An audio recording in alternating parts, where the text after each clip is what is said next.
Sarah Martinez thought she knew her neighbors. She thought the Willowbrook HOA board were reasonable people who cared about community values. She was wrong. When she found 8-year-old Emma crying at the kitchen window, watching bulldozers destroy their backyard pool, the pool the family had legally installed, the pool her children had splashed in just hours before, Sarah realized this wasn't about rules or regulations. This was war. And what started as a petty neighborhood dispute was about to expose secrets that would tear their perfect suburban community apart forever. The first time Sarah Martinez saw 42 Willowbrook Lane, she knew it would be home. The colonial revival. House sat like a crown jewel on nearly an acre of pristine lawn, its red brick facade gleaming in the afternoon sun. Ancient oak trees provided natural shade, and the backyard stretched endlessly toward a line of mature maples that created perfect privacy from the neighbors. "Look at this space," Sarah had whispered to her husband Miguel as they walked the property 3 years ago. "The kids could have a real childhood here. Room to run, room to play, room to grow." Miguel had wrapped his arms around her waist, both of them watching their children. Emma, then 5, and Carlos, 3, chase each other across the vast green expanse. "And room for that pool you've always talked about." The pool had been Sarah's dream since childhood. Growing up in a cramped apartment in East LA, she'd pressed her face against chain-link fences, watching other children cannonball into crystal-clear water while she sweltered in the summer heat.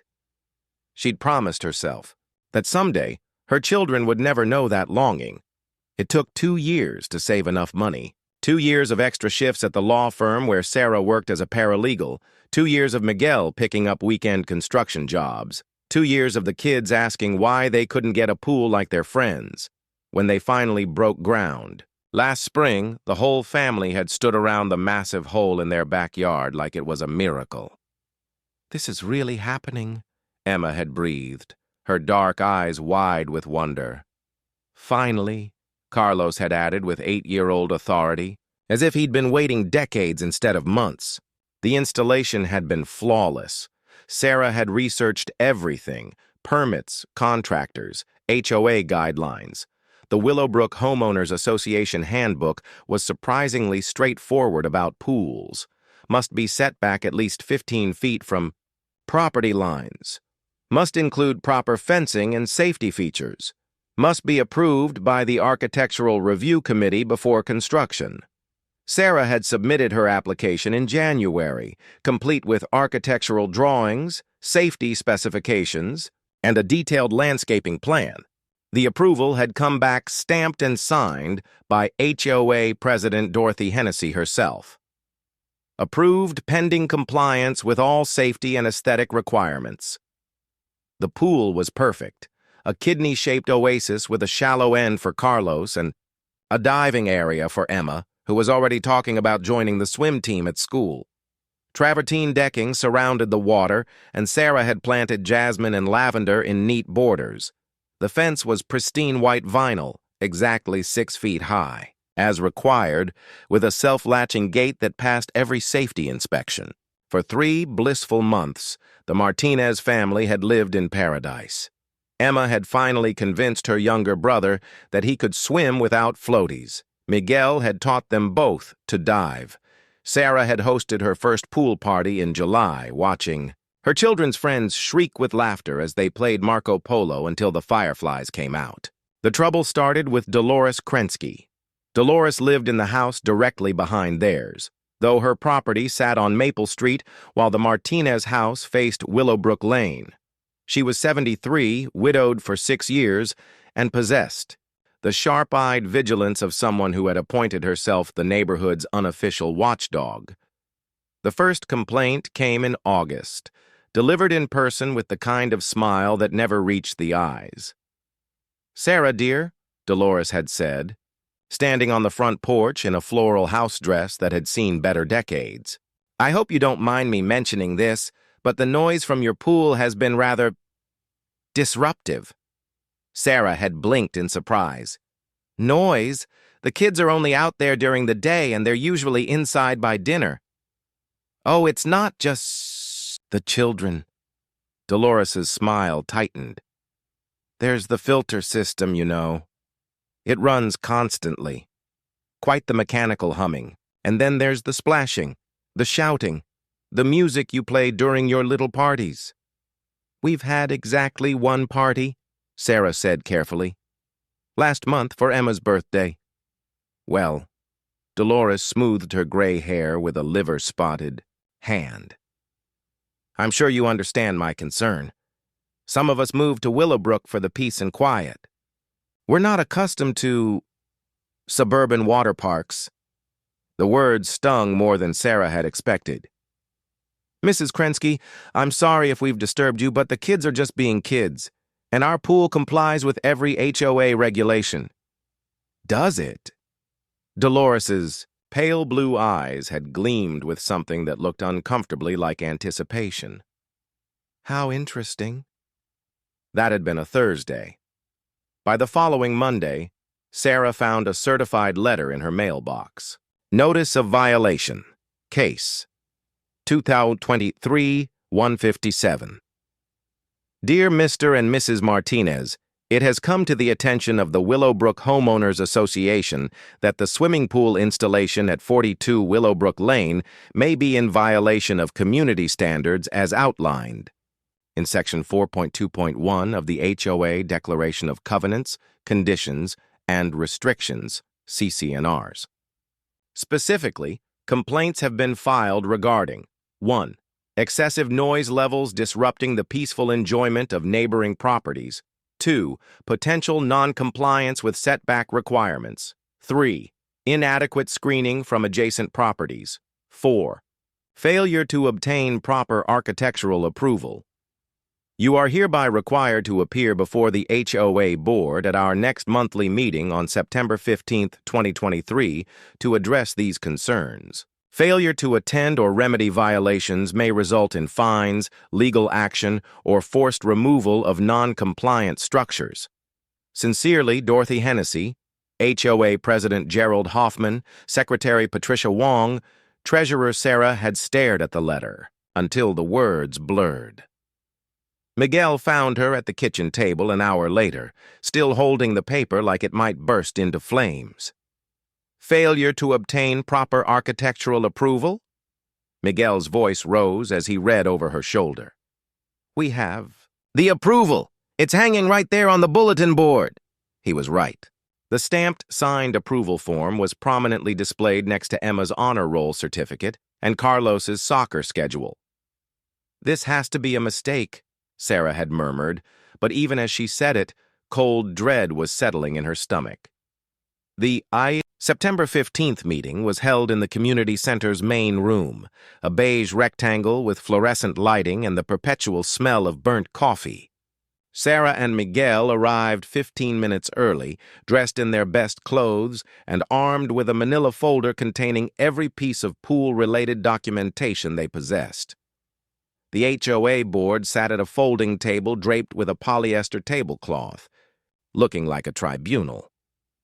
Dorothy Hennessy presided from the center, a woman in her late 60s with silver hair sprayed into architectural perfection and the kind of steely bearing that suggested she'd been running things, committees, organizations, other people's lives, for longer than anyone could remember. To her left sat Gerald Hoffman, a retired accountant whose thick glasses magnified his eyes to owlish proportions. Patricia Wong occupied the right seat, a real estate agent who'd lived in Willowbrook since the development was built and treated HOA business with the gravity of corporate mergers. The Martinez matter, Dorothy announced without preamble. Case number 2023-157. She peered at Sarah and Miguel over her reading glasses. You're accused of multiple violations regarding the swimming pool installation at your property. How? Do you plead? Sarah's paralegal training kicked in. Mrs. Hennessy, with respect, this isn't a criminal proceeding. We're here to discuss what appears to be a misunderstanding about our pool, which was properly approved and installed according to all HOA requirements. Dorothy's eyebrows rose fractionally. Misunderstanding? We have documentation, Miguel added, opening the manila folder. The architectural approval, signed by you personally, the permit applications, the contractor's compliance certificates, the safety inspection reports. Gerald Hoffman adjusted his glasses and accepted the papers. He studied them for what felt like hours, while the room remained silent except for the fluorescent light's electrical hum. Finally, he looked up. These documents appear to be in order. Sarah felt Miguel relax beside her. Relief flooded through her chest. Then Patricia Wong cleared her throat. However, the approval was granted based on the architectural plans submitted. Plans that may not accurately reflect the actual construction. I'm sorry? Sarah's voice was sharper than she intended. Dorothy consulted a legal pad covered in handwritten notes. Mrs. Krensky has provided photographs and measurements suggesting that your pool exceeds the approved specifications. Additionally, there are concerns about the impact on neighboring properties that weren't adequately considered during the approval process. What kind of concerns? Miguel demanded. Noise pollution, Gerald read from his own notes. Decreased property values due to visual intrusion. Potential safety hazards for neighborhood children who might be attracted to an inadequately secure. Sarah Martinez had always been methodical. It was what made her an exceptional paralegal, the ability to dig through mountains of legal documents and find the one clause, the one precedent, the one overlooked detail that could change everything. Now, 3 days after watching bulldozers destroy her children's dreams, she channeled that skill into something far more personal. Her dining room table had become a war room. Stacks of documents covered every inch of mahogany. HOA bylaws, county, records, property deeds, meeting minutes going back 5 years. Her laptop hummed constantly, printing page after page of public records she'd requested from the city clerk's office. Miguel had moved their meals to TV trays in the living room rather than disturb what he'd started calling Sarah's evidence, locker. Find anything yet? He asked on Saturday morning, setting a cup of coffee beside her elbow. Sarah looked up from a particularly dense section of the original Willowbrook development agreement. Her eyes were bloodshot from staying up until 3 a.m., but they burned with purpose. More than anything, she said. Miguel, sit down. You need to see this. He pulled up a chair as Sarah spread out a timeline she'd been constructing. Look at this pattern. Every family that's been targeted by the HOA in the last 2 years. The Johnsons who had to remove their vegetable garden, the Patels who were fined for their cultural decorations, the Williams family who were forced to repaint their house, they all have one thing in common. Miguel studied the names and dates. They're all newer residents? Not just newer. Look closer. Miguel frowned, then his eyes widened. They're all minorities. Every single one. The Johnsons are black, the Patels are Indian, the Williams family is mixed race, and we're Latino. Sarah's finger traced the timeline. But here's the really interesting part. Guess who filed the initial complaints in every case? Dolores Krensky. Bingo. And guess who's on the HOA Architectural Review Committee that conveniently found problems with all our approved projects? Miguel's jaw tightened. The same 3 people who destroyed our pool. Dorothy Hennessy, Gerald Hoffman, and Patricia Wong. They've been systematically targeting families of color for 2 years, using HOA regulations as a weapon. Sarah pulled out another stack of papers. But Miguel, that's not even the best part. She opened a manila folder marked Property Records and spread out several photocopied deeds. I spent yesterday at the county courthouse. Want to guess who owns the most rental properties in Willowbrook? Miguel leaned forward.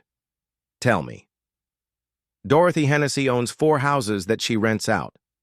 Patricia Wong owns 2, plus she's the listing agent for half the sales in the neighborhood. And Gerald Hoffman, he owns the property management company that handles rentals for 12 other houses. So what? That's not illegal. Sarah's smile was sharp as a blade. No, but this is. According to the HOA's own bylaws, board members are prohibited from using their positions for personal financial gain. They can't make decisions that directly benefit their business interests.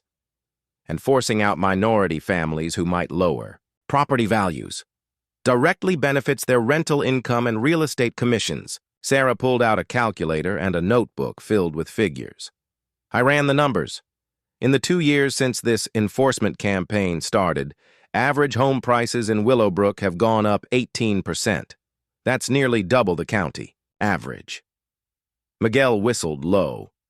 How much money are we talking about? Conservatively, Dorothy's rental properties alone have probably increased in value by over $200,000. Patricia's made at least $50,000 in additional commissions from the higher sale prices. And Gerald's management company has been able to charge premium rents because Willowbrook is now seen as an exclusive, well-maintained community. Jesus. Miguel ran his hands through his hair. So this was never about community standards. This was about ethnic cleansing with a legal veneer. Sarah's voice was cold with fury. They've been systematically harassing minority families to drive up property values and line their own pockets. Miguel stood up and began pacing. Okay, so we have them on corruption charges, financial self-dealing, maybe even civil rights violations. What do we do with it? Sarah was quiet for a long moment.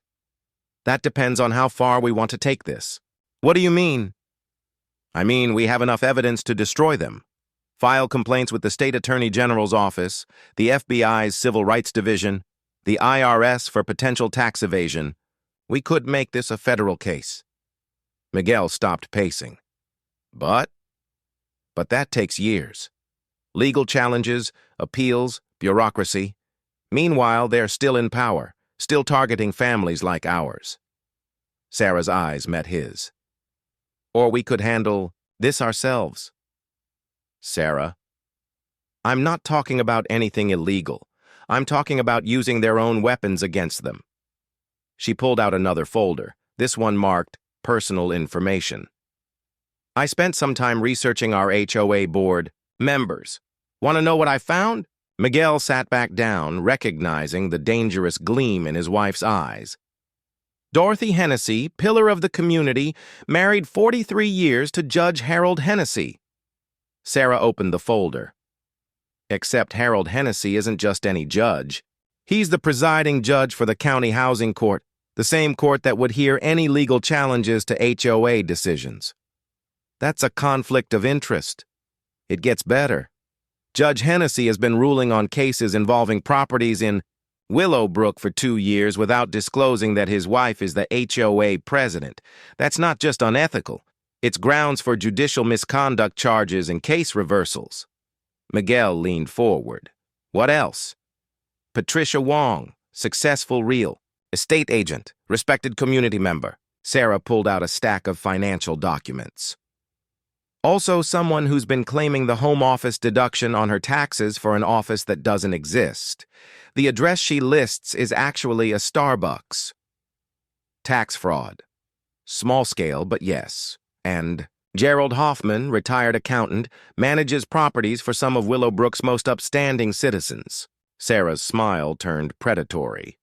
Including 3 properties owned by shell companies that don't appear on any legitimate business registry. Want to bet those rental incomes aren't being reported to the IRS? Miguel stared at his wife. How did you find all this? Public records are public for a reason. Property tax filings, court documents, business licenses. It's all there if you know where to look. Sarah closed the folders and leaned back in her chair. Miguel, these people made a mistake when they decided to target a paralegal's family. I know how to research, I know how to build cases, and I know how to destroy people with their own paperwork. What's your plan? Before Sarah could answer, the doorbell rang. Miguel frowned. They weren't expecting anyone, and it was barely 8 in the morning on a Saturday. I'll get it, he said, but Sarah was already standing. No, let me. She walked to the front door with her shoulders back and her head high. every inch the professional woman she'd been before this nightmare started. When she opened the door, Dorothy Hennessy stood on their porch, flanked by Gerald Hoffman and a man Sarah didn't recognize. "Mrs. Martinez," Dorothy said with her familiar Arctic smile. "I hope we're not disturbing your morning." "What do you want?" Sarah's voice was level, giving nothing away. "May we come in? We have some matters to discuss." Sarah stepped aside, gesturing them into the living room. Miguel appeared from the kitchen, and she could see him taking in the stranger, a man in his 50s wearing an expensive suit and the kind of confident bearing that screamed lawyer. "This is Thomas Brennan," Dorothy said, settling herself on the sofa like she owned it. "He represents the Willowbrook Homeowners Association in legal matters." Sarah's paralegal instincts kicked in immediately. "Are we being served with papers? Mr. Brennan?" Brennan's smile was professionally pleasant. "Nothing so formal, Mrs. Martinez. We're here to offer you an opportunity to resolve this situation amicably." "What situation would that be?" Miguel's voice was carefully controlled. Gerald Hoffman spoke up for the first time. "The situation where you've been asking questions around the county courthouse, making records requests, bothering busy public, servants with fishing expeditions." Sarah felt her heart rate spike but kept her expression neutral. "I wasn't aware that accessing public records was bothering anyone." "Mrs. Martinez," Brennan leaned forward slightly. "Let's speak plainly. You're upset about the pool situation. We understand that. Emotions are running high. But when those emotions lead to what could be construed as harassment of community volunteers—" "Volunteers?" Sarah's voice sharpened. "Is that what we're calling them?" Dorothy's eyes narrowed. "Mrs. Martinez, the HOA board serves this community, without compensation, giving our time and energy to maintain the standards that make Willowbrook such a desirable place to live." "How noble." Sarah's smile matched Dorothy's for iciness. "And I'm sure the fact that your property values have increased substantially has nothing to do with your dedication to community service." The room went very quiet. Sarah saw Dorothy and Gerald exchange a look, and Thomas Brennan's professional smile flickered for just a moment. "Mrs. Martinez," Brennan said carefully, "I'm not sure what you think you've discovered, but I'd caution you against making unfounded accusations." "Unfounded?" Sarah stood up and walked to the dining room, returning with one of her folders. "Would you—" Kelly Morrison had been an investigative reporter for 12 years, long enough to recognize a career-defining story when it walked through her door. As she reviewed the documents spread across Sarah Martinez's dining room table, she felt the familiar electric thrill of a scandal about to break wide open. "This is extraordinary," Kelly murmured, photographing a spreadsheet showing the correlation between HOA enforcement actions and property value increases. "Sarah, do you realize what you've uncovered here?" Sarah nodded grimly. "A systematic campaign to drive out minority families for financial gain. It's bigger than that." Kelly looked up from the documents. "This is a template. If this is happening in Willowbrook, it's probably happening in HOA communities across the country. This could be a national story." Miguel, who had been quietly watching the camera crew document their evidence, spoke up. "How long before it airs?" "Normally, I'd want weeks to verify everything, interview sources, build a bulletproof case." Kelly glanced at her watch. "But given what you've told me about the threats and the timeline pressures, I'm thinking we fast-track this. If I can get corroborating interviews with the other affected families today, we could have something ready for tomorrow's evening broadcast." Sarah felt a mixture of excitement and terror. "Tomorrow? That fast?" "Sarah, stories like this have a shelf life. The longer we wait, the more time they have to cover their tracks, intimidate witnesses, or lawyer up. We strike while the evidence is fresh and the perpetrators are still confident they're untouchable." Kelly's phone buzzed with a text message. She glanced at it and frowned. "What is it?" Sarah asked. "My assignment editor. Apparently someone called the station this morning claiming you've been harassing elderly community volunteers with false accusations. Kelly's expression hardened. They're trying to get ahead of the story. Miguel's jaw clenched. They work fast. So do I. Kelly stood up, her professionalism shifting into high gear. Sarah, I need you to do something for me. Can you reach out to the other families who were targeted? The Johnsons, the Patels, the Williams family? I need to interview them today. Some of them moved away. Then we track them down. Every voice we can get on record strengthens the story and makes it harder for them to dismiss this as one disgruntled homeowner. Kelly turned to her cameraman. Mike, how much more footage do we need of the documents? Give me 10 more minutes for close-ups of the key financial records. Perfect. Sarah, while Mike finishes up here, can you start making those calls? Sarah was already reaching for her phone when the doorbell rang again. This time, Miguel answered it before she could stop him. Mrs. Martinez? A woman's voice, unfamiliar and nervous. I'm Lisa Patel. I heard you were asking questions about the HOA. Sarah rushed to the door. Lisa Patel stood on the porch, a petite woman in her 30s with dark circles under her eyes and the hollow look of someone who'd been carrying a heavy burden for too long. Mrs. Patel, please come in. I'm so glad you came. Lisa stepped inside, hesitantly, taking in the camera equipment and scattered documents. I saw the news van outside. When my neighbor told me what was happening, I had to come talk to you. Kelly approached with her professional smile. Mrs. Patel, I'm Kelly Morrison from Channel 7 News. We're investigating the HOA's practices here in Willowbrook. Would you be willing to share your experience? Lisa's eyes filled with tears. They destroyed our family. Sarah guided her to the couch, away from the cameras. What happened? We moved to Willowbrook 3 years ago. My husband Raj got a promotion, and we wanted our children to go to good schools. The house was perfect. 4 bedrooms, a big yard for the kids to play.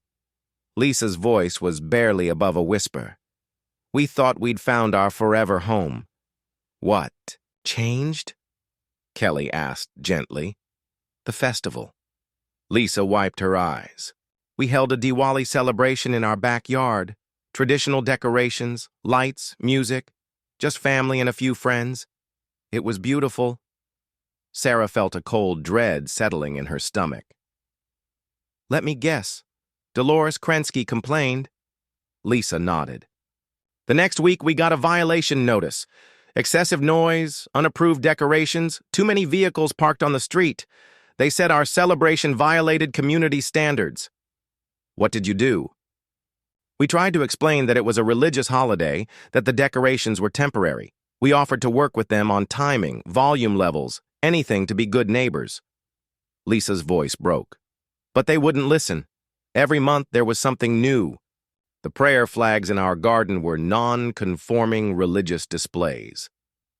The rangoli my daughter made in chalk on our driveway was graffiti. They fined us for everything. Miguel leaned forward. How much? By the time we gave up and moved, we'd paid over $15,000 in fines, and that didn't include the legal fees when we tried to fight them. Lisa looked around the room. We lost everything we'd saved for our children's college funds.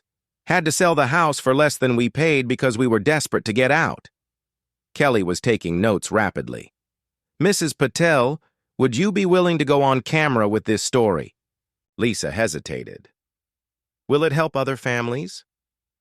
It could prevent this from happening to anyone else. Lisa straightened her shoulders. Then yes, absolutely yes.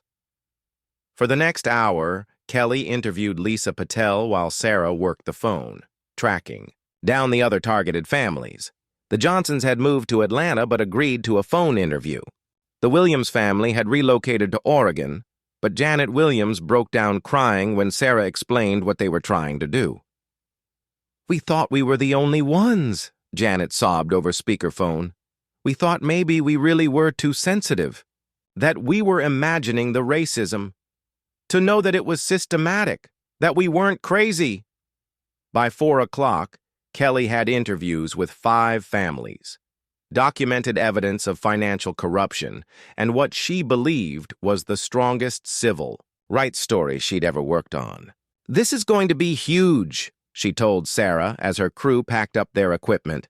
"I'm thinking this leads the 6 o'clock broadcast tomorrow, followed by an extended segment at 11. My producer is already talking about submitting this for an Emmy." Sarah felt a mixture of pride and apprehension. "Kelly, what should we expect after it airs?" "Honestly, a shitstorm. These people are going to come after you with everything they have. Lawsuits, character assassination, probably death threats from their supporters." Kelly's expression was serious. "But you'll also have allies, civil rights organizations, other families in similar situations, politicians looking to make a name, fighting suburban racism. The key is to stay strong and stick to the facts."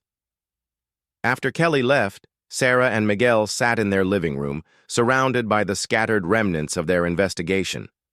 The house felt different now, like the calm before a hurricane. "Are you ready for this?" Miguel asked. Sarah was about to answer when her phone rang. The caller ID showed her law firm's main number. "Sarah, it's Janet." Her supervisor's voice was tight with tension. "I need you to come in. Now."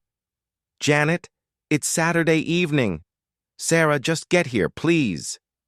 The law firm's offices were eerily quiet on a Saturday night. Sarah found Janet Kellerman, the managing partner, waiting in the conference room with 2 people she didn't recognize, a woman in an expensive suit and a man who looked like ex-military. "Sarah, sit down." Janet's usual warmth was nowhere to be found. "This is Amanda Cross from Cross & Associates, and this is her investigator, Mr. Vance." Sarah's paralegal instincts screamed danger. "What's this about?" Amanda Cross opened a leather portfolio. "Miss Martinez, it's come to our attention that you've been using company resources to conduct a personal vendetta against community volunteers." "I'm sorry, what?" "Company computers, research databases, work time, all used to harass elderly residents of your neighborhood." Cross's voice was crisp and professional. "My clients are concerned about potential defamation, stalking, and harassment." "Charges."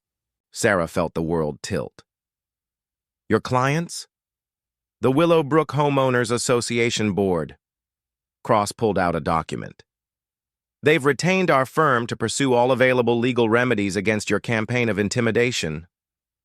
Janet looked miserable. "Sarah, they have screenshots of database searches you ran from your work computer, property records, court filings, financial documents, all related to your neighbors." "That's called research, Janet.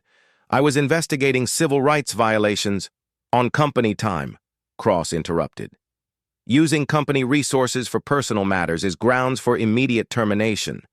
And using those resources to stalk and harass private citizens crosses the line into criminal behavior."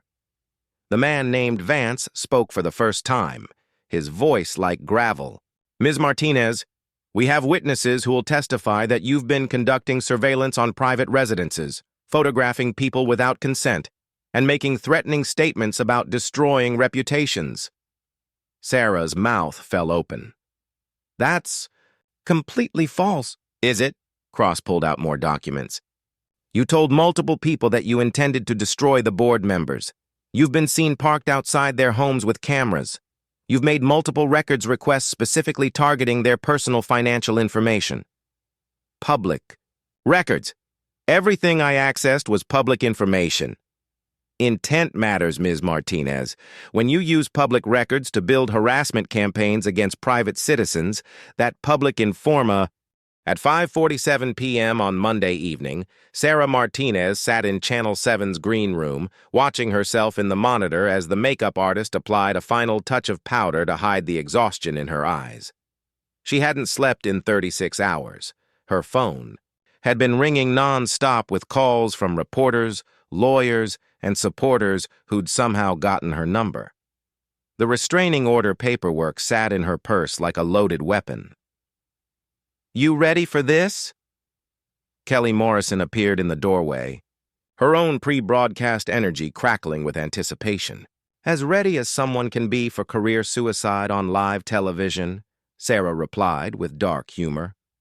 "Sarah," Kelly sat down beside her, "I need to prepare you for what's about to happen. This story isn't just going local anymore. CNN confirmed. They're picking it up for tonight's broadcast. The Washington Post is running a feature tomorrow. The NUACP has issued a statement calling for a federal investigation." Sarah's stomach clenched. "Federal investigation?" "The Department of Justice's Civil Rights Division. Apparently, your story caught the attention of someone high up who's been looking for a test case to challenge discriminatory HOA practices." Kelly's eyes gleamed. "Sarah, you might have just started a national conversation about housing discrimination." Before Sarah could respond, Kelly's phone buzzed. She glanced at it and frowned. "What now?" Sarah asked. "Dorothy Hennessy is holding a press conference right now across town." Kelly showed her the text. "She's calling you a disturbed individual who's terrorizing senior citizens with false accusations." Sarah felt a familiar surge of rage. She's getting ahead of the story. Let her try. We go live in 10 minutes with documented evidence and multiple victim testimonies. She can call you names all she wants. The facts speak for themselves. In the Willowbrook Community Center, Dorothy Hennessy stood behind a podium surrounded by concerned-looking neighbors and flanked by Thomas Brennan and Amanda Cross, the local reporters who'd been unable to get an advance copy of Channel 7's story had shown up in force. "Ladies and gentlemen," Dorothy began, her voice trembling with what appeared to be genuine emotion, "I'm here today to address a vicious campaign of harassment that has been waged against the volunteers who serve this community." She gestured to Gerald Hoffman and Patricia Wong, who sat in the front row looking appropriately victimized. "For months, Mrs. Sarah Martinez has been stalking board members, taking photographs of our homes, accessing our private financial information, and making threats against our safety." A reporter raised her hand. "Mrs. Hennessy, what specific threats were made?" Thomas Brennan stepped forward. "Mrs. Martinez told multiple witnesses that board members would lose their freedom. She's been seen conducting surveillance on private residences. She's used her employer's resources to build harassment files on elderly community volunteers." "Why would she target the HOA board?" another reporter asked. Dorothy's expression shifted to maternal concern. "Mrs. Martinez received a routine pool violation notice last year. Instead of working with us to resolve the issue, she became increasingly hostile and paranoid. When we tried to help her find a solution, she accused us of racial discrimination." "Are you saying there was no discrimination?" "Absolutely none." Dorothy's voice rang with conviction. "The Willowbrook HOA has always welcomed families of all backgrounds. Our enforcement actions are based solely on compliance with community standards, never on race or ethnicity. To suggest otherwise is not just false, it's deeply hurtful to those of us who've dedicated our lives to building an inclusive community." Amanda Cross took the microphone. "We have documentation showing that Mrs. Martinez accessed confidential financial records, conducted unauthorized surveillance, and made threatening statements about destroying reputations. This isn't about civil rights. It's about a disturbed individual who's using racial accusations to cover up criminal harassment." Across town, Sarah watched Dorothy's press conference on the green room monitor. Her hands clenched so tightly her knuckles were white. "She's good," Kelly observed grimly. "Playing the victim, preempting our story, making this about your mental state instead of their actions. Can we counter it?" "We're about to." Kelly checked her watch. 2 minutes to air. Sarah, remember what we talked about. Stay calm, stick to the facts, let the evidence speak for itself. Don't let them make this about your emotions. The red light above the camera turned on. Sarah found herself looking into the lens as Kelly's voice filled the studio. Good evening. I'm Kelly Morrison with a Channel 7 investigation into what appears to be systematic racial discrimination in one of our area's most prestigious neighborhoods. For 2 years, the Willowbrook Homeowners Association has been targeting minority families with selective enforcement actions that have driven them from their homes and increased property values for board members' personal financial gain. The screen filled with images of the Martinez pool being destroyed, then shifted to documents showing property value increases and board member rental holdings. Tonight, you'll hear from 5 families who say they were targeted for harassment because of their race. You'll see financial records suggesting board members have profited from discriminatory practices, and you'll learn how one family's fight for their children's pool uncovered what may be a template for suburban ethnic cleansing. Sarah's face appeared on screen as Kelly's voice continued the introduction.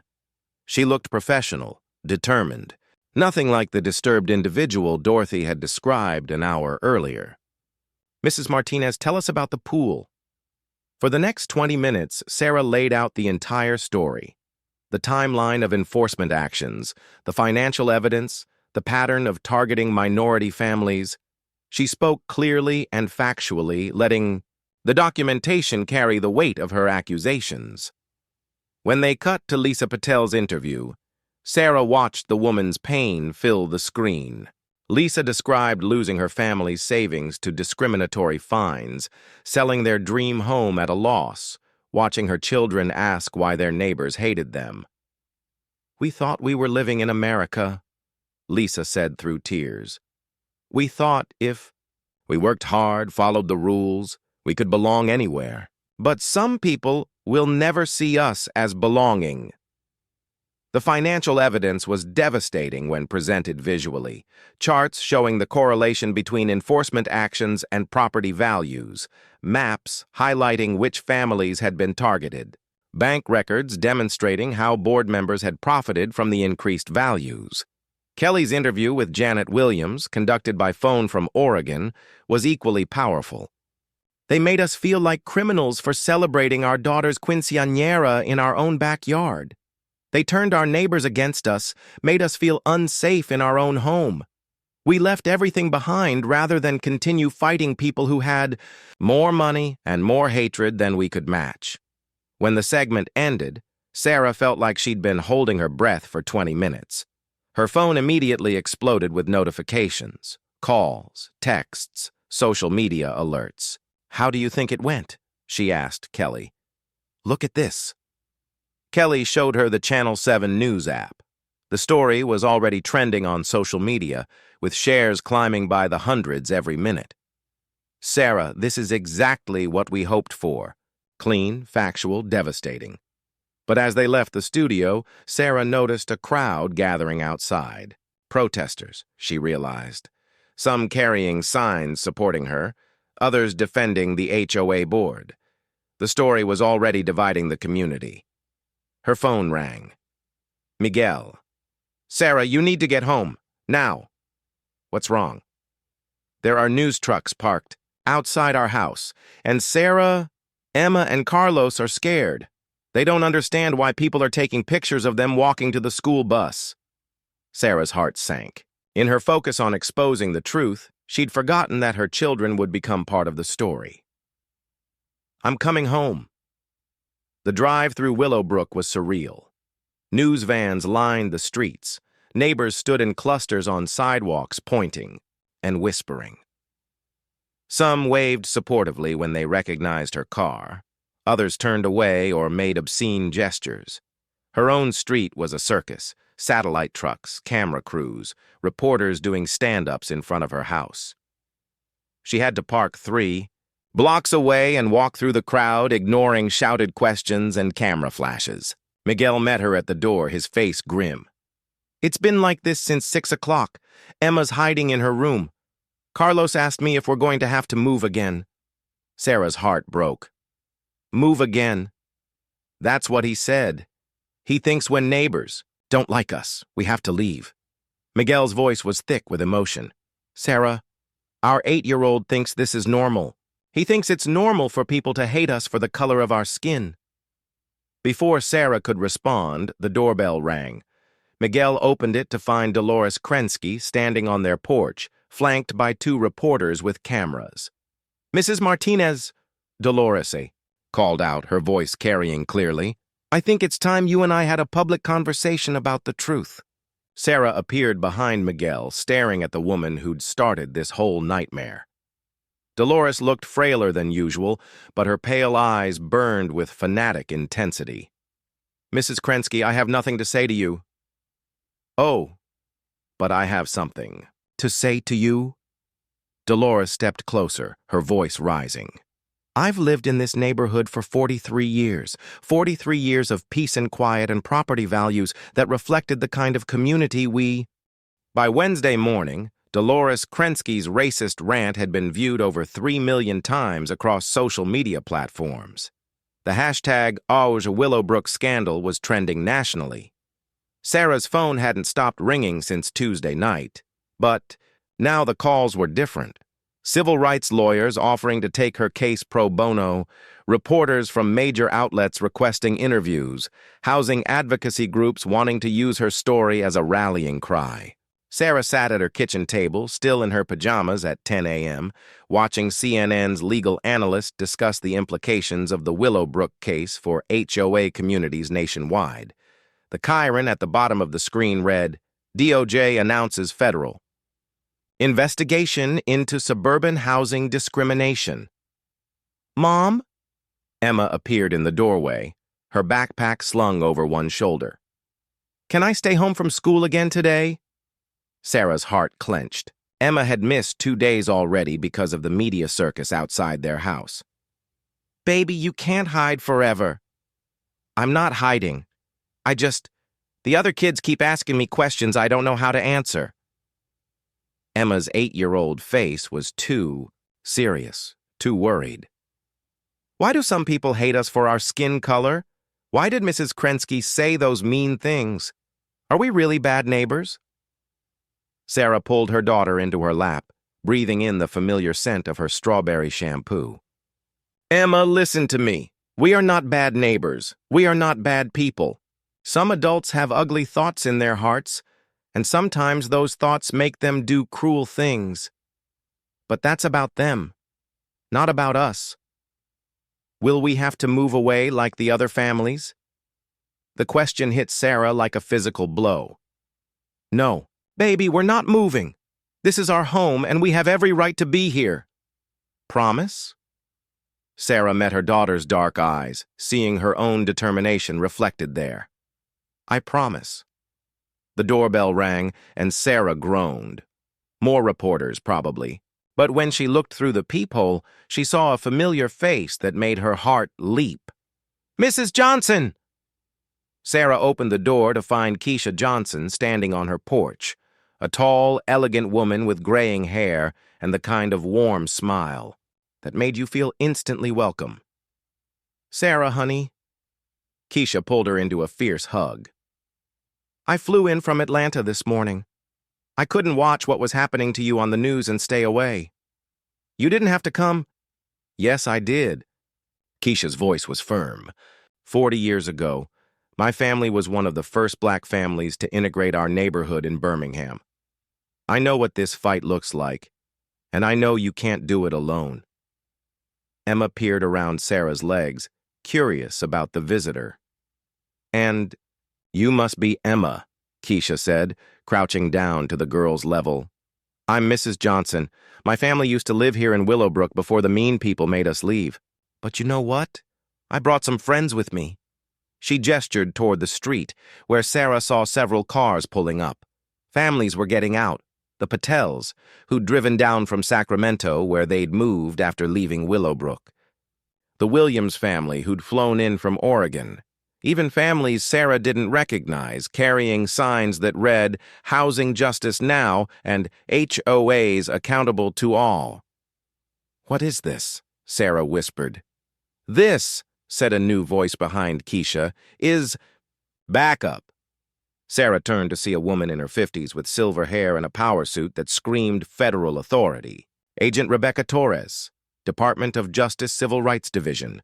Ms. Martinez, we need to talk. An hour later, Sarah's dining room had been transformed into an impromptu headquarters. Agent Torres sat at the head of the table, surrounded by documents and laptops. Keisha Johnson had taken charge of coordinating the families who'd come to support Sarah. Emma and Carlos were in the backyard with the other children, their laughter a sharp contrast to the serious business being conducted inside. Ms. Martinez, Agent Torres said, pulling out a digital recorder, what you've uncovered here goes far beyond a simple HOA dispute. We have reason to believe that similar schemes are operating in hundreds of communities across the country. Sarah felt a chill. Hundreds? HOA-enabled housing discrimination is becoming an epidemic. Private governance structures with minimal oversight, broad authority over residents' daily lives, and financial incentives to exclude undesirable populations. Torres consulted her notes. Your case provides a perfect template for how these schemes operate. What happens now? Now we build a federal case that will change how HOAs operate nationwide. Torres leaned forward. But Sarah, I need you to understand what you're signing up for. This isn't just about getting your pool back or even getting justice for the families who were driven out. This is about challenging a system that affects millions of Americans. Before Sarah could respond, her phone rang. Miguel calling from work. Sarah, turn on Channel 7, right now. Sarah grabbed the remote and switched to the local news. Kelly Morrison was standing outside the Willowbrook Community Center, her expression grim. This is Kelly Morrison with breaking news in the Willowbrook HOA scandal. Just minutes ago, the 3 board members at the center of the discrimination allegations were arrested by federal agents on charges of mail fraud, conspiracy to violate civil rights, and tax evasion. The screen filled with footage of Dorothy Hennessy being led away in handcuffs, her silver hair disheveled, her face a mask of rage and disbelief. Gerald Hoffman followed, stumbling as he tried to shield his face from cameras. Patricia Wong was crying as she was placed in the back of a federal vehicle. Additionally, Kelly continued, Dolores Krensky, the neighbor whose recorded racist statements sparked national outrage, has been arrested on charges of filing false police reports and making terroristic threats. Agent Torres muted the television. We moved faster than planned. Your neighbor's recorded confession yesterday provided the final piece we needed to make arrests. Sarah stared at the screen, watching the people who'd terrorized her family being taken away in federal custody. She should have felt triumphant, vindicated, victorious. Instead, she felt hollow. What about the other families? She asked. The ones who lost their homes, their savings, their sense of belonging? That's where the civil case comes in. Torres pulled out another folder. The Justice Department is filing a class action lawsuit on behalf of all affected families. We're seeking financial damages, policy changes, and a federal oversight structure for HOA communities with histories of discriminatory practices. Keisha Johnson spoke up from across the room. How much are we talking about? Conservative estimate, $50 million in damages and restitution, but more importantly, we're seeking an injunction that would place discriminatory HOAs under federal monitoring for 10 years. Sarah's head was spinning. 50 million?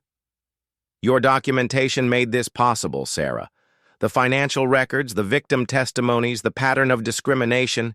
It's the strongest housing rights case the department has seen in a decade. Outside, Sarah could hear more cars arriving. Through the window, she saw news trucks, but also something else. Families walking up to her house carrying casseroles and flowers. Neighbors she'd never spoken to, offering support. Children playing. With Emma and Carlos, making them laugh again. Her phone buzzed with a text from her former supervisor at the law firm. Sarah, we made a mistake. The partners want to discuss your reinstatement and a possible promotion to senior paralegal. Can we talk? Another text, this one from a number she didn't recognize. Ms. Martinez, this is David Chen from the ACLU. We'd like to discuss a position as our lead investigator for housing discrimination cases. The salary is double what you were making before. Agent Torres noticed her reading the messages. Sarah, you're about to become one of the most sought-after housing rights advocates in the country. Universities will want you to speak, law firms will want to hire you, advocacy groups will want your expertise. I just wanted my kids to have a pool, Sarah said quietly. And because you fought for that pool, thousands of other families won't have to go through what you went through. Torres stood up and extended her hand.